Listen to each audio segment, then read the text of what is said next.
और आइए अब सीधे आपको हरियाणा लेकर चलते हैं। बीजेपी का संकल्प पत्र जारी किया जा रहा है हरियाणा विधानसभा चुनाव के लिए। ये देख रहे हैं आप, बीजेपी का घोषणा पत्र पार्टी अध्यक्ष जेपी नड्डा जारी कर रहे हैं और साथ में उनके मंच पर आप देख रहे हैं नायब सिंह सैनी यहां मंच पर नजर आ रहे हैं।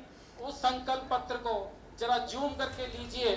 वो अगले 5 साल का हरियाणा का रोड मैप है जो आपको बताएगा कि किस तरह भारतीय जनता पार्टी हरियाणा के विकसित हरियाणा के लिए काम कर रही है। तो 20 संकल्प बीजेपी ने जो लिए हैं, ये बीजेपी का घोषणा पत्र है और इससे पहले कल कांग्रेस की तरफ से जो गारंटी दी गई थी उसमें 7 गारंटीज दी गई थी और अब संकल्प पत्र जारी करने के बाद बीजेपी अध्यक्ष जेपी नड्डा का ये संबोधन, आइए जरा सुनते हैं इस घोषणा पत्र, इस संकल्प पत्र को लेकर क्या जानकारी दी जाती है पार्टी अध्यक्ष की तरफ से। आज के इस संकल्प पत्र के लोकार्पण कर मंच पर उपस्थित हमारे बहुत ही यशस्वी मुख्यमंत्री श्री नायब सिंह सैनी जी, हमारे प्रदेश के जुझारू अध्यक्ष श्री मोहन लाल बड़ौली जी, हमारे भारत सरकार में मंत्री और आपके पूर्व मुख्यमंत्री, हम सबके प्रिय और वरिष्ठ नेता मनोहर लाल खट्टर जी, हमारे इस संकल्प पत्र के रचयिता और अध्यक्ष और पूर्व अध्यक्ष पार्टी के हमारे ओम प्रकाश धनखड़ जी, भारत सरकार में मंत्री राव इंद्रजीत सिंह जी, भारत सरकार में मंत्री श्री कृष्णपाल जी, हमारे संसदीय बोर्ड की सदस्या बहन सुधा यादव जी, कुलदीप बिश्नोई जी, हमारे संयोजक चुनाव संचालन समिति के, हमारे वरिष्ठ नेता और मेरे बड़े भाई रामविलास शर्मा जी, रामचंद्र जांगड़ा जी, हमारे राज्यसभा के सदस्य सुभाष बराला जी, बहन रेखा शर्मा जी, सम्मानित मंच और यहाँ उपस्थित हरियाणा के सभी वरिष्ठ पत्रकार सज्जन वृंद, मुझे ये सौभाग्य मिला है कि मैं आज हरियाणा की धार्मिक भूमि, पवित्र भूमि, संतों की भूमि, सामाजिक सुधारकों की भूमि, स्वतंत्रता सेनानियों की भूमि, वीर भूमि और खेल स्पर्धा में अपना स्थान रखने वाली ऐसी पुण्य भूमि हरियाणा को मैं नमन करके अपनी बात को प्रारंभ करता हूं। आज मुझे मैनिफेस्टो रिलीज करने का सौभाग्य मिला है और पत्रकारों के साथ वार्ता करने का भी मौका मिला है। मैं अपनी ओर से सबसे पहले तो पत्रकार बंधुओं को बहुत बहुत शुभकामनाएं भी देता हूं और उनका भी अभिनंदन और स्वागत करता हूं। हमें मैनिफेस्टो के बारे में अगर समझना हो तो मैं हमेशा एक बात कहता हूं, जिसका जिक्र ओम प्रकाश धनखड़ जी ने भी किया, जिसका जिक्र हमारे अध्यक्ष जी ने भी किया और जिसका जिक्र हमारे मुख्यमंत्री जी ने भी किया, कि हम मैनिफेस्टो को कैसे देखते हैं। साधारणतः कांग्रेस ने जो रिवायत चलाई उसने मैनिफेस्टो या संकल्प पत्र को लोगों की नजरों में एक डाइल्यूटेड डॉक्यूमेंट बना दिया। उस डॉक्यूमेंट का रेलेवेंस कांग्रेस ने और कांग्रेस की संस्कृति ने लंबे समय में उसकी इस रेलेवेंस को समाप्त कर दिया। उनके लिए यह डॉक्यूमेंट महज एक औपचारिकता है, उनके लिए यह डॉक्यूमेंट महज एक रिवायत को पूरा करना है और उनके लिए यह डॉक्यूमेंट लोगों के साथ छलावा करना है। अब मैं अगर इसकी चर्चा करूं तो मैं सबसे पहले तो यह बताना चाहूंगा कि आप हरियाणा की को ही याद कर लीजिए। 10 साल पहले हरियाणा की छवि क्या थी? 10 साल पहले हरियाणा की छवि पर्ची और खर्ची पर नौकरी लगने वाली स्थिति थी। मैं ठीक बोल रहा हूं कि गलत बोल रहा हूं? पर्ची पर नौकरी लगती थी कि नहीं? नौकरियों के चलते लोगों को सजाएं हुई कि नहीं हुई? जो सत्ता में बैठे थे वो तकलीफ में आए कि नहीं आए? उसी तरीके से अगर आप देखिए तो हरियाणा जमीनों के घोटाले के लिए जाना जाता था। तो अगर हम उन पार्टियों की चर्चा करें तो उनका मैनिफेस्टो, रियल मैनिफेस्टो तो ये था, जमीन का घोटाला, औने पौने दाम में जमीन को लेना और उससे मुनाफा कमाना, किसानों की जमीन को हड़पना और उसके लैंड यूज को बदलना। ये सारी, आप बताइए 10 साल पहले भ्रष्टाचार की छवि थी कि नहीं सरकारों की? हरियाणा की हर सरकार भ्रष्टाचारी कहलाती थी कि नहीं कहलाती थी? इसलिए आज जब हम संकल्प पत्र की बात करते हैं, जिसका मैं अभी विस्तृत विवरण रखूंगा ताकि आपके ध्यान में आए कि हमारे लिए मैनिफेस्टो या संकल्प पत्र यह कितना महत्वपूर्ण है। और इसीलिए मैं ये कहूंगा कि सबसे पहले तो जो हम लोगों ने कहा है, नॉन स्टॉप हरियाणा। अब हम तो जो बैठे हैं मंच पर भी और नीचे भी हमारे साथी, हम तो हरियाणा की सेवा नॉन स्टॉप कर रहे हैं, लेकिन इसको नॉन स्टॉप रखने में बहुत बड़ी जिम्मेवारी आपको निभानी है और आपको संकल्प को पूरा करना है। मैं तो आपके सामने रिपोर्ट कार्ड रख दूंगा, मैं आपके सामने जानकारियों के साथ विषयों को रखना चाहूंगा। अभी अभी मैं इसलिए कहता हूं क्योंकि how do you assess the seriousness of the संकल्प पत्र? यह सीरियस डॉक्यूमेंट कैसे बनता है?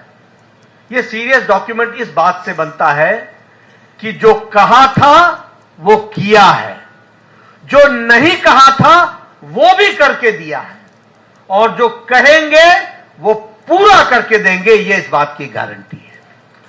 और इसीलिए मैं इस रिपोर्ट कार्ड की बात करता हूं और आपको साफ दिखलेगा कि हरियाणा बदला है और फर्क साफ है, क्लैरिटी के साथ है।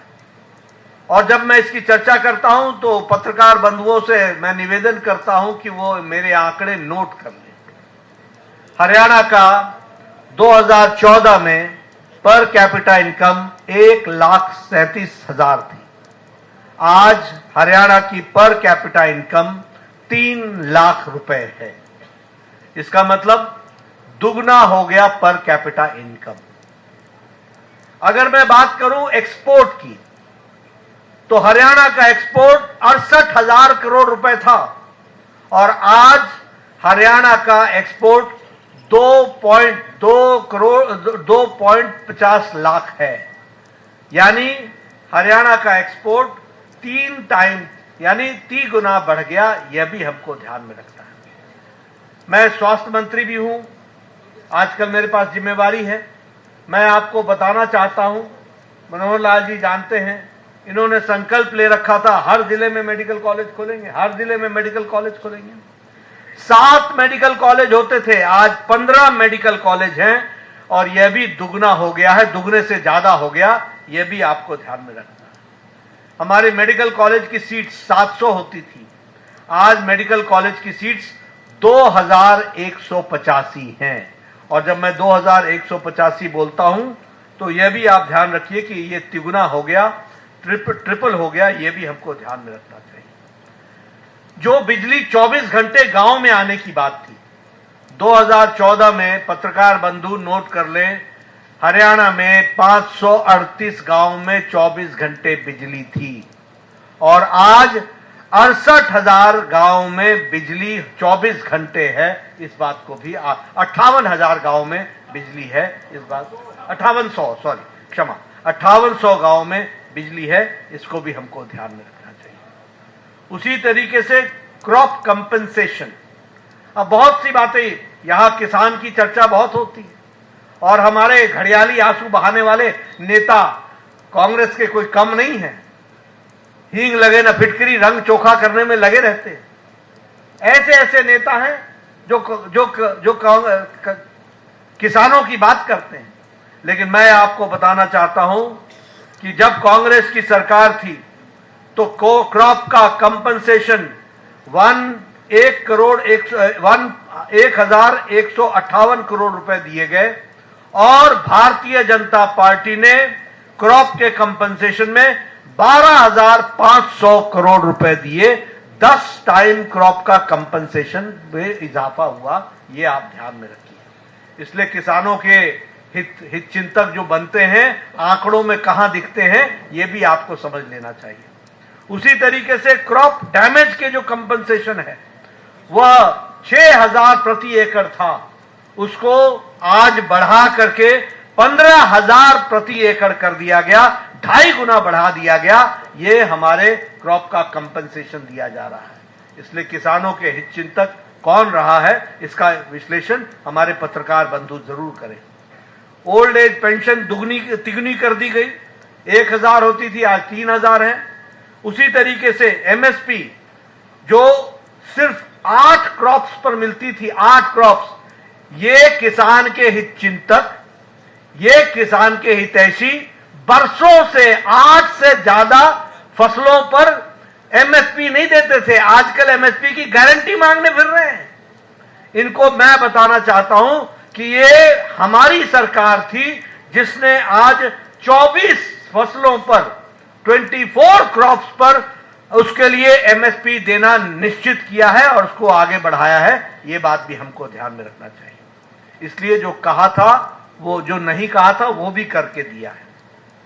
मैं यहां आपके सामने बताना चाहता हूं, जिसके बारे में इन्होंने हमारे सैनी साहब ने आपको बता दिया कि हमने 100% अपना 2014 का और 2019 का मैनिफेस्टो लागू करने के बाद हम आपके सामने हाजिर हुए। ये रिपोर्ट कार्ड की संस्कृति ये किसने सिखाई? मैं पत्रकार बंधुओं से पूछना चाहता हूं, 10 साल पहले आपने देखा था किसी नेता को रिपोर्ट कार्ड रखते हुए? 10 साल पहले किसी को देखा था आपने कोई आंकड़े रखते हुए? लेकिन आज हम आपके सामने रिपोर्ट कार्ड रख रहे हैं। और इसीलिए मैं आपको बताना चाहता हूं कि आज हर खेत को पानी इस स्कीम के तहत हमने हर एक एग्रीकल्चरल लैंड को आज सिंचित कर दिया है, 100% इरिगेटेड कर दिया है। ये बदलता हरियाणा है जिसको हमको समझना है। ये किसान की तस्वीर और तकदीर बदलने का काम किया है। इंटरेस्ट फ्री एग्रीकल्चरल लोन जो है वो 3 लाख फार्मर्स को दिया जाएगा, उसकी भी व्यवस्था की गई है। उसी तरीके से ये जब मंडी में जाते हैं तो उनको 10 रुपए की थाली भोजन की मिल सके, इसकी भी व्यवस्था की गई है। अगर मैं इंफ्रास्ट्रक्चर की बात करूं तो Delhi Sonipat Panipat regional rapid transport system, इसको शुरू कर दिया गया है। और उसी तरीके से भारत का पहला एलिवेटेड रेलवे लाइन वह आपके शहर रोहतक में बनी है, इसको भी हमको ध्यान में रखना चाहिए। उसी तरीके से हिसार को एयरपोर्ट बनाया गया है, दिल्ली के लिए, जयपुर के लिए, जम्मू के लिए, देहरादून के लिए यहां से एयर सर्विसेज शुरू हुई हैं और 1000 से ज्यादा खेल नर्सरी बनाई गई और हरियाणा स्टार्टअप मिशन को भी प्रारंभ किया गया। अगर मैं महिलाओं की बात करूं तो विवाह शगुन योजना में एनुअल इनकम जो थी उसको 1.8 लाख तक बढ़ा दिया गया ताकि ज्यादा से ज्यादा हमारी बहनें उसमें कवर हो सके, उस बात को किया गया है। प्रधानमंत्री मोदी जी ने हरियाणा प्रदेश के लिए टैक्स डिवोल्यूशन में 4 गुना बढ़ा दिया और 76,000 करोड़ रुपए आपको टैक्स डिवोल्यूशन में हरियाणा को दिए गए। उसी तरीके से ग्रांट्स इन एड में 3.5 गुना बढ़ा दिया गया, आपको 70,000 करोड़ रुपए उसमें भी दिए गए। स्मार्ट सिटी में फरीदाबाद को और करनाल को 15,000 करोड़ रुपए दिए गए, इसकी भी व्यवस्था की गई है। और जल जीवन मिशन में आपके लिए हर घर को नल दिया जाए, इसकी सुव्यवस्था हरियाणा की सरकार ने किया, जो कहा था वो करके दिया है। आज मुझे खुशी है ये बताते हुए, इंफ्रास्ट्रक्चर की बात कर रहा हूं, मैं पौने 10 बजे अपने घर से निकला हूं और 11:30 बजे मैं रोहतक पहुंच गया हूं। कभी 10 साल पहले कल्पना की थी क्या? कभी कल्पना की थी? 4 घंटे लगते थे। ये फर्क साफ है जिसको हमको समझना चाहिए। आज आईआईटी दिल्ली का फाउंडेशन स्टोन रखा गया है। आपके यहां कैंसर का सेंटर, एम्स का एक्सटेंडेड बिल्ड प्रोग्राम वो झज्जर में किया गया है। उसी तरीके से योगा और नेचुरोपैथी झज्जर में खोल दिया गया है। राव इंद्रजीत सिंह साहब यहां बैठे हैं, इनको पता है। All India institute of medical sciences, आज वो रेवाड़ी में उसका काम शुरू कर दिया गया है। उसी तरीके से मेट्रो का गुड़गांव में 5,450 करोड़ रुपए की लागत से उसका भी स्टोन रख दिया गया है, उसको भी काम को शुरू किया गया है। हीरा में यानी हाईवेज, इंटरनेट, रेलवेज और एयरपोर्ट्स में हम आगे बढ़े हैं। Delhi Mumbai expressway, Delhi Amritsar Katra expressway, Ambala Kotputli corridor, Amritsar Bathinda Jamnagar, ये सारे एक्सप्रेसवे हरियाणा के थ्रू होकर के जा रहे हैं और हरियाणा के जीवन में मूल चूल परिवर्तन करने में बहुत बड़ा योगदान है। अमूल परिवर्तन करने में बहुत बड़ा योगदान है, इसको भी हमको समझना चाहिए। रेलवे में आज आपका इलेक्ट्रिफिकेशन 100% हो गया है। रेलवे का बजट हरियाणा में 9 टाइम्स बढ़ा दिया गया है और उसी तरीके से western dedicated freight corridor Rewari से लेकर मदर तक इसका भी बनाने का काम चला है। तो इस तरीके से ऑप्टिकल फाइबर में 6,000 गांव को जोड़ लिया गया है, 6,000 विलेजेस को ये पहुंचा दिया गया है। और हिसार का, जैसा मैंने बताया, एयरपोर्ट को ऑपरेशनलाइज कर दिया गया है। इसलिए ये मैंने सारी बातें आपके सामने किस लिए बताई? इसलिए पत्रकार बंधु कि जब मैं आकर के आपके सामने हरियाणा का संकल्प पत्र रखता हूं तो आप ये ध्यान में रखिए, जैसा ओम प्रकाश धनखड़ ने कहा, this is a very serious document and this is the commitment. ये हमारा संकल्प है, ये हमारा कमिटमेंट है कि भारतीय जनता पार्टी की सरकार समयबद्ध तरीके से अगली बार जब आपके पास आएगी तो इन सारे वायदों को पूरा करके आएगी। इस बात को हम ध्यान में रख करके चलें और इसीलिए हम लोगों ने तय किया है कि सभी महिलाओं को लाडो लक्ष्मी योजना के तहत वित्तीय सहायता प्रदान करने के लिए प्रति माह 2,100 रुपए का 2,100 रुपए का सहायता प्रदान की जाएगी। उसी तरीके से आईएमटी खरखोदा के तर्ज पर 10 अत्याधुनिक यानी मोस्ट मॉडर्न इंडस्ट्रियल शहर बनाए जाएंगे और 50,000 से ज्यादा युवा जो आसपास के गांव के होंगे उनको उद्यमियों से बातचीत करके उनको वहां पर रोजगार दिया जाएगा, उनको रोजगार दिया जाएगा, इसकी व्यवस्था की जाएगी। इसी तरीके से चिरायु आयुष्मान में जो आपको 5 लाख रुपए प्रति वर्ष मिलता है उसको 10 लाख रुपए कर दिया जाएगा। प्रति वर्ष 10 लाख रुपए आपको दिया जाएगा।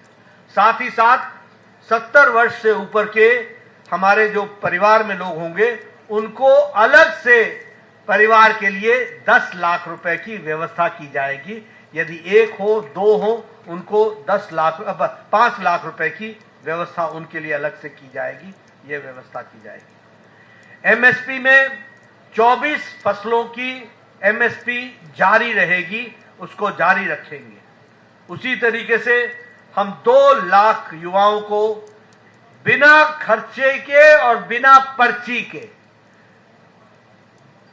बिल्कुल ट्रांसपेरेंट तरीके से गरीब का, गांव का बेटा रोजगार लग सके, सरकारी नौकरी देने का काम 2 लाख लोगों को देंगे, इसकी हम व्यवस्था करेंगे। उसी तरीके से हम 5 लाख युवाओं को अन्य रोजगार के साधन मुहैया कराएंगे और उसके लिए नेशनल अप्रेंटिसशिप प्रमोशन स्कीम के तहत मासिक रूप से मंथली उनको स्टाइपेंड उपलब्ध कराएंगे और उनको हम 5 लाख युवाओं को हम रोजगार के अवसर पैदा करेंगे।